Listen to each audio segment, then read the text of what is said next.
اتنا سننے کے بعد انہوں نے کہا کہ تم پہ تف ہو، میں اپنے عیسیٰ علیہ السلام کے گھوڑے کی ٹاپوں کی نشانی جہاں دیکھتا ہوں اس کی حرمت کو برقرار رکھتا ہوں، اس گھوڑے کی ٹاپ پہ اپنے قیمتی جواہرات قربان کرنے کے لیے تیار ہو جاتا ہوں۔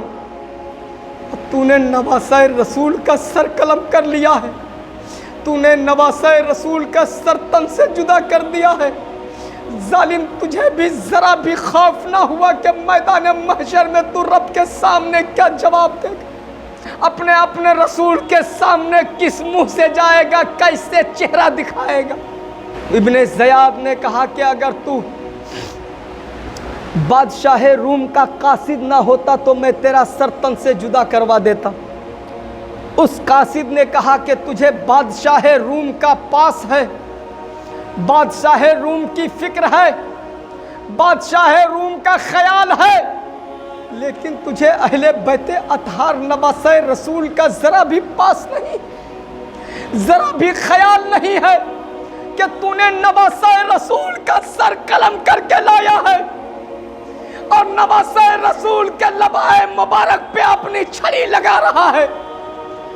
ارے میں نے توریت و انجیل میں سنا تھا کہ اس رسول نے اپنے نواسے کو جنتی پھول کہا اور کہا تھا الحسین منی و انا من الحسین، میں حسین سے ہوں اور حسین مجھ سے ہے۔ اس نواسے رسول کا تو نے سر قلم کر دیا ہے۔ اتنا کہنے کے بعد وہ قاصد دربار سے نکل گیا اور کہتا ہوا اسے تب بھیجتا ہوا نکل گیا۔